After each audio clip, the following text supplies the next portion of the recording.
House it going, ఎలా సాగుతుంది. How's it going with your new job, మీ కొత్త ఉద్యోగం ఎలా సాగుతుంది. How's it going, I heard you move to a new city, ఎలా సాగుతుంది, మీరు కొత్త నగరానికి మారారని విన్నాను. How's it going with your studies, మీ చదువులు ఎలా సాగుతుంది. ఇప్పుడు వేరే వాళ్ళు ఎవరైనా మిమ్మల్ని ఈ రకమైన క్వశ్చన్ అడిగినప్పుడు మీరు దానికి ఏ రకంగా ఆన్సర్ చెప్పాలో ఇప్పుడు చూద్దాం.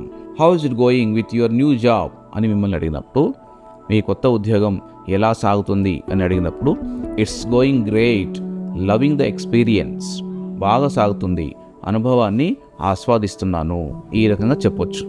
Next, how's it going, I heard you move to a new city అని అడిగినప్పుడు, yes I'm enjoying the new place, అవును కొత్త ప్రదేశాన్ని ఆస్వాదిస్తున్నాను.